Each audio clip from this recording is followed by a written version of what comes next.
Hey everyone, it's me, Willow, and welcome back to my YouTube channel. So today I am going to be discussing and giving my thoughts and review on Captain America Civil War. Yes, I got to go see it, and I am so happy because I was really afraid that I wasn't going to end up going to go see it. But then my friend and her family asked if I was going, and I said no, but then they invited me, so I got to go see it last night, which was Friday, so like opening night, and it was so good, guys. Like, I'm just like really happy with how it turned out, and they had such brilliant stuff. And because everybody have been asking what team I'm on, and I've been saying I haven't really picked a team, I kind of picked Team Iron Man throughout the movie. I kind of assumed that I was going to do that because I was definitely leaning towards more on Team Iron Man than Team Cap. I still definitely see both sides, but I'm more on Team Iron Man than Team Cap at this point in time. So there you go. Everybody that has been asking me, I'm on Team Iron Man. Okay, stop the questions. But I'm just going to be talking about some random thoughts that I thought throughout the film. I have some notes and stuff that I took after I watched it, all on this. So yeah, like, let's just start with Vision Scarlet Witch, because that's the first thing I have on here. So everybody knows how Vision and Scarlet Witch, they had like some twin babies, and then the twin babies weren't actually real twin babies, and so they died or whatever, and then she blew up basically the entire world. And they're pushing like the relationship between Vision and Scarlet Witch, and I just think it's hilarious because it's so comic book, and I'm just like, yeah.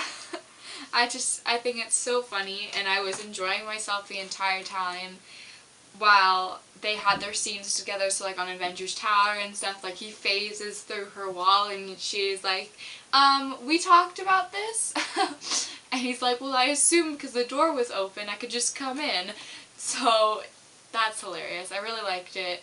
I felt bad that they had to like kind of take different sides at the end, though Vision obviously still cared about her deeply after she was sort of injured. He came towards her, and she actually ended up throwing off his aim with his with the mind gem. Instead of hitting Iron Man, it hit Rhodey. So yeah. Well, wait, no, it didn't hit Iron Man. It was supposed to hit the Quinjet. Sorry, messed up.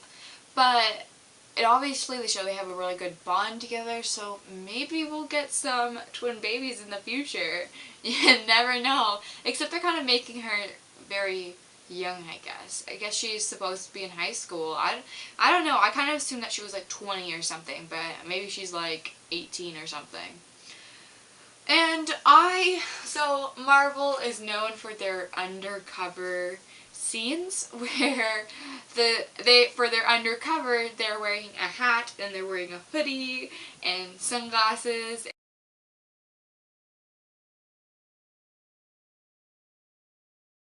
And I counted 4.5, so if you don't, I counted a half because Black Widow had sunglasses on. She didn't have a hat on, but she had sunglasses on.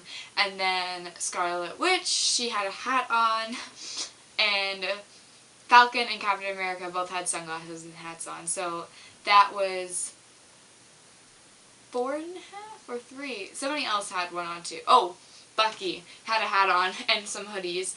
And I find it hilarious every single time I see them undercover, because somebody's gonna spot you eventually. So yeah. One thing I'm really upset about is that there was no Red Room, Bucky, and Black Widow scenes. I was super disappointed with that ever since I saw the sneak peek where they're fighting Bucky off. So that's Sharon, Black Widow, Iron Man, they're all fighting Bucky, and then he is strangling Black Widow, and she's like, well, at least you can recognize me. I was so excited. I almost broke our computer because I ran and my headphones got caught in my belt loop. Actually, I was wearing this outfit. That's weird. My headphones got caught in my belt loop, and I pulled the computer with me after I watched that scene because I was so excited, and then they didn't address it. at all during the film, and I was so disappointed because I was really looking forward to that, and I was actually kind of disappointed. I felt like they didn't have a lot of Black Widow, and I was kind of excited for that, kind of like how she was in the second Captain America. She was in it a lot. She was in it a fair amount of the movie, but I was kind of expecting more. But her fight scenes were fabulous. Yeah, I thought it was good. I just was really upset that they didn't have the Bucky and Natasha scene. That was something I really wanted, and it didn't happen. So yeah. And then Agent 13, so Sharon with Peggy's funeral, I was so sad. Like, I knew, obviously every single person knew that she was going to die because it was spoiled like a year ago or something. But just that it actually happened in the movie, it was just kind of sad, and I started to tear up. And I was like, oh yeah, Sharon's going to show up and talk about her mom.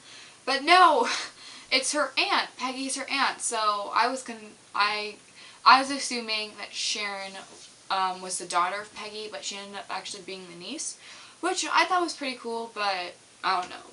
I just felt like putting that in because it was kind of big for me. And then also the kiss between Sharon and Steve, that got spoiled too for me. I saw it on Tumblr and I was quite upset that I got spoiled, but I didn't really enjoy it because I felt like they've had no, like, development throughout the two movies.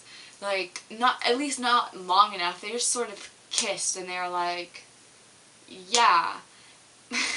So, it was funny though, the end of the scene with Bucky and Falcon just looking at him like, yeah, you go, buddy, but you've been in carbonation for like 30 years or something, you're finally making out with somebody.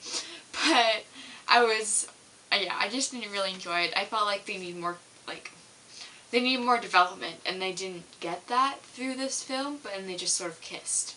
And I feel like I would have liked more Sharon too. She was kind of just in the first part of the film, but it would have been cool if she was out throughout it. But yeah. I also think that it is Captain America, so Steve's fault that this whole battle happened. Now, everybody also may be like, oh yeah, right, like, don't say that. But to be honest, like, if he had just signed to the Accords, it would have been fine. Like, see, then again, like, I understand where Steve's coming from, because it's like, what if they don't send us to a spot that needs our help? But you have to have faith that they're going to send you, because that's the point. You're there to help. And yeah, and then Bucky, oh, that was odd. Bucky would have been in like a mental hospital, which probably is one of the best things because of the Hydra that's kind of like embedded in his brain. It could have helped. And if they had just agreed to that, the scientist, who was not actually the scientist, or I guess he was a doctor, that was Zemo, wouldn't have actually ended up possibly coming and making Hydra infiltrate Bucky's brain again. So I kind of blame Steve for not signing the Accords document and joining, because then I feel like none of it would have happened if he did. But yeah, you never know. That's just something that I felt like happened and really persuaded me to join Team Iron Man, is when he didn't sign it. So yeah. And then, Spider-Man was fabulous, and I was one of those people who was really upset when Andrew Garfield was basically kicked out of his deal, and I was like, yep, no, we're hiring somebody else. And I was upset because I really liked Andrew Garfield. I felt like he did Spider-Man a good enough justice as I thought we were going to get. But Tom Holden, is it Holden or Holden? I don't know. Tom was fabulous. He was so good. He acted like a 16-year-old boy. He acted like Peter Parker. He was just so funny, and he was brilliant, and so much wit, and it was hilarious, because it was just like, he's only been Spider-Man for 6 months, so I guess he knows the span of his powers, but he probably doesn't know how much he can excel, and obviously with the battle he was able to get some really good licks in, like Aunt May said. And he made Empire Strikes Back reference, and you guys know how much I love Star Wars, and Empire Strikes Back is my favorite film. So we did Luke on Giant Man, and Giant Man, oh my god, I wasn't expecting that. And when he starts saying, oh, I have something, I've only done this once, and I was like, oh my god, is this Giant Man? And he did it, and I was like, what? Because I was not expecting Giant Man, and it was so good, it was hilarious. And then you have Spider-Man pulling a Luke and acting like an Imperial Walker. He's tying an Imperial Walker, and it was so good. And Peter Parker just freaking out because he can't come because he has homework that's due the next day. And I was just like, yeah, this is the Peter Parker we all wanted.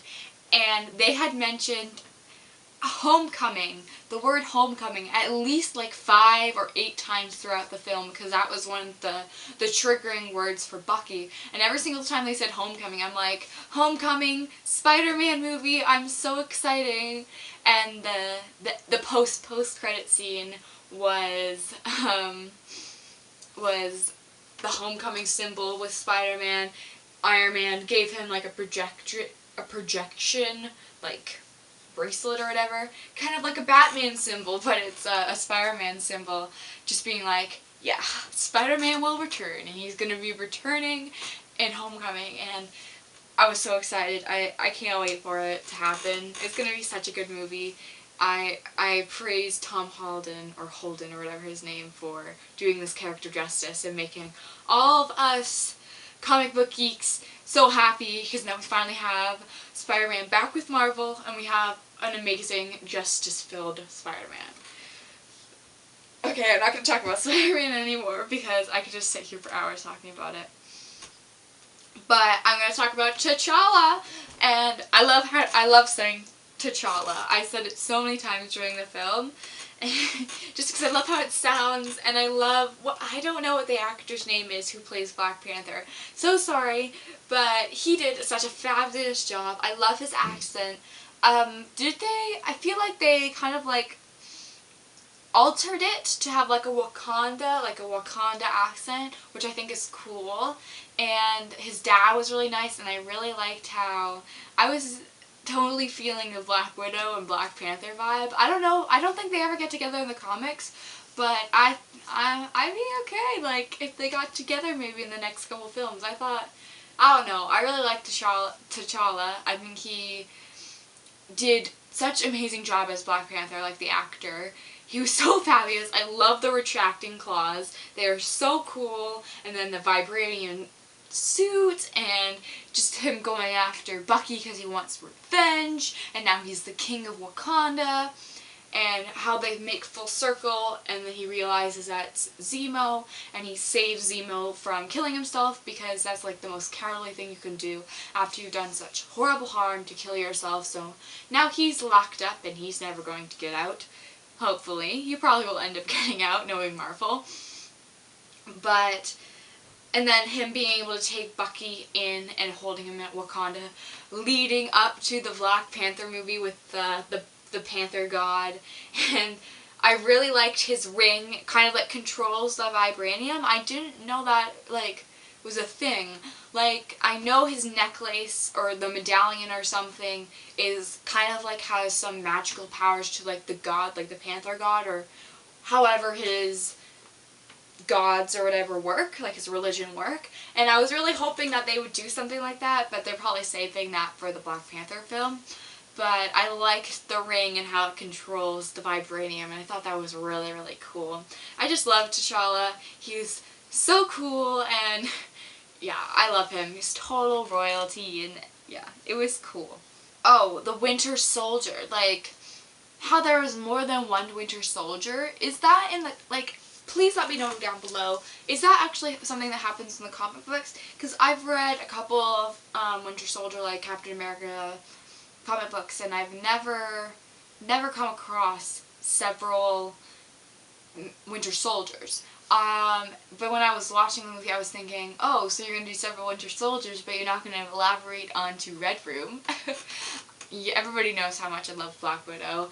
And that I didn't get the fact that I didn't get the Bucky and Natasha realizing who they are from their past, but now they're elaborating onto this thing with the several Winter Soldiers, and I guess that's not going to happen anymore probably because Zemo ended up killing all of those Winter Soldiers, but it just reminded me so much of the Red Room and how there's more Black Widows than just Natasha, and how they could totally elaborate on that in a Netflix series or a movie or like her own spin-off movie or just any other movie except how they did it in Age of Ultron. They could have totally elaborated. She has such a credible, interesting backstory and never touch on it.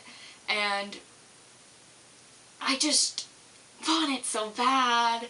And we could have Yelena come in and a bunch of other stuff. So please, Marvel, please give me like a Netflix series or spin-off movie. Even Strike Team Delta would be cool with me. But yeah. And then the end battle scene I kind of talked about with like Giant Man and Spider-Man and stuff. I just thought it was a really, really good scene, the tarmac scene. And also the very, very end scene between Iron Man, Steve, and Bucky. Those were all cool. I was really like not traumatized, but really like distraught at the very end one with Bucky, Steve, and Iron Man, like Tony, all fighting against each other. Because it was just like, oh my god, this is so sad. We're just tearing everybody apart. And when Steve was just hammering Tony with his shield, and it looked like he was about to like smack him in the face with it, you could see the terror in Tony's eyes. And I actually whispered to my friend, because she's on Team Cap and she still is, but I was like, he's a villain now. Like, he's not a hero. He will always be Captain America, obviously, always have his faith in whatever, but just the fact that he was willing to go at such great length and kind of get out of control and was probably going to kill Tony for Bucky, it shows that he's not the icon and not like this perfectionist like person that everybody makes him out to be. And yeah, that was also another turning point with me being like, yeah, I can't be on his team.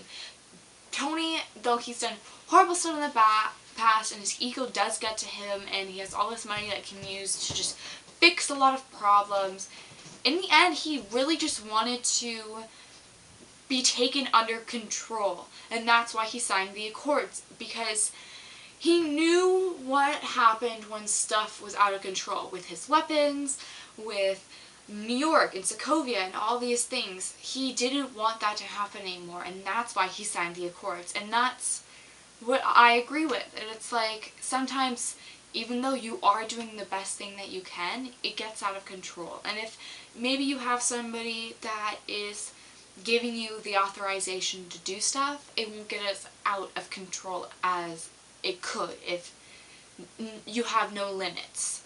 So I feel like that's where Cap is right now. He has no limits, and he's technically on the run now, I would say. Sorry, it just stopped. But what I was saying is, with Bucky going back under, like, what is he going to do now? Like, he can't just come back and sign the Accords or whatever. They're going to arrest him because he did a felony. Like, he went against everybody and did what was best for Bucky, obviously.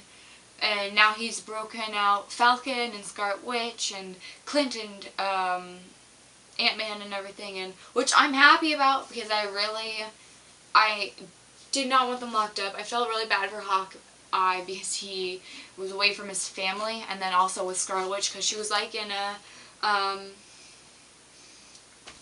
whatever these jackets called, a restraining jacket or whatever, and I felt really bad for her, and I'm glad that he got them out, because they didn't deserve to be in there. They were just trying to do what they thought was best, even though it was illegal. But yeah, I just don't know how I feel about Captain America right now. I'm just like kind of wishy-washy about him, but yeah, I don't really know. And Rhodey with him he's not technically paralyzed, I guess, because obviously he's walking even though he has like some Stark technology or something. But I feel super bad for him because, like he was saying, he may never be able to go back and have another combat mission or something, and that's what he is. He likes to protect his country. He is, like, whatever he is, I don't know what ranking he is, but he's a part of the army. He's a big part of it, that's who he is, and he tries to protect people, and he got injured, and now he can't walk on his own, and it's really sad. I just feel terrible for him, and hopefully he'll be able to get back to normal with some therapy. But yeah, I just feel really bad for him. And Tony's parents' death, I already knew that from Winter Soldier, obviously, but I completely forgot. So when they started showing the video, I was like, oh my god.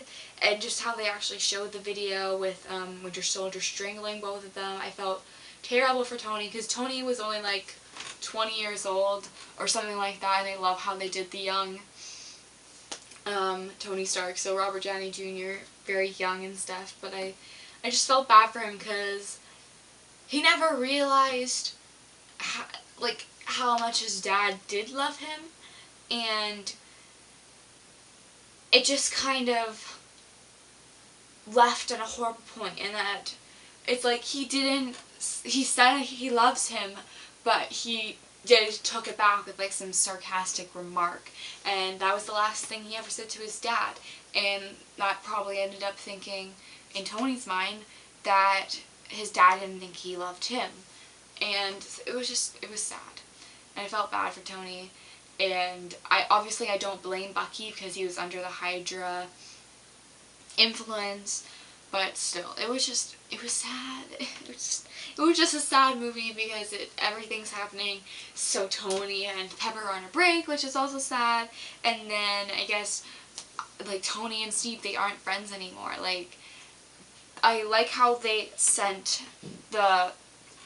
sent that package to Tony at the end and sent the letter and stuff, and the disposable phone. So meaning that if something ever does happen, you can call me and I will come and help, because that's what I want to do, that's what I'm here to do. But they're not friends anymore, which makes it really sad, because it's like they aren't the Avengers that they used to be, because I guess if Captain America can come back, Scarlet Witch and all of them can come back too, but they still aren't technically the Avengers that you were. And it's sad. And then Black Widow is also on the run now because she let Steve and Bucky get away. So much stuff has happened. Everybody's falling apart. And I don't know how they're going to do Infinity War with 76 characters or something, with all these characters on the run. Like, I guess Thanos or whatever is going to be such a big threat that they're all going to have to come back together to help. But yeah, I guess that's kind of it. I think I touched on everything that I wanted to say. Also, Bucky lost his arm. That was kind of shocking. I didn't expect that. But yeah, just to end it off, I want to say one last thing. So I went with my friend, like I said, to the movies, and her mom and her brother. So at the very end, we were sitting in the car, and me and my friend were arguing about the sides and stuff, because she was Team Cap, I'm Team Iron Man, and we were arguing about it, and we were trying to ask her mom what side she was on. She's like, I'm in the middle, you can't pick a side. And Ella was like, no, you can pick a side, you can pick a side. And her mom was just like, no, you can't pick a side. Because the thing is, Tony has a point, and Cap has a point, because Bucky is innocent, so they can't arrest him because he's innocent. He didn't mean to do these things. But then again, with Tony's side, you can't have him around. So the best thing to do is to do what they did at the end, which is to freeze him or put him to sleep until they can figure out how to get the Hydra out of his head. That's the best thing possible for this situation right now, because it's just one bad guy can come around and take Bucky's mind under control. So keeping him under is the best thing possible right now, meaning you can't pick any side. So, like I said, I'm more Team Iron Man, but I'm also sort of still wishy-washy because I understand both sides, and it's not that I hate Cap's side, I just kind of am upset with the choices that he made throughout the film. But yeah, that's just sort of how the film ended, with Bucky being locked up, them not friends, like Steve and Tony not friends anymore, but he'll still come back if he needs him, leading up for Homecoming and the Black Panther movie. But yeah, and basically everybody's on the run because they're gonna get arrested. So yeah, I guess that's all I'm gonna have to say about this movie. I loved it. It was such a good film. And yeah, it was just so good. And this is kind of a long video. Sorry for that, but I just loved it and I'm so happy with it. So yeah, please leave your comments down below because I would totally like to know what you guys thought. I will answer any questions you guys have about additional things that I thought about the film. But yeah, I always enjoy your comments and stuff. And look out for another video coming soon. I'm going to be doing a video on what I got at Free Comic Book Day. And I'm going to be reviewing 2 comic books that I'm currently reading. And those will be a running series of videos. So look out for those videos. It will be introduced in my Free Comic Book Day video. So watch out for that. And yeah, just thank you guys for watching. I really appreciate all of you guys watching, and subscribe if you guys like these type of videos about comic books and like movies and everything, and leave a like if you did like it, and like I said, comment down below what you guys thought of the film, and I'll see you guys in my next video. So bye.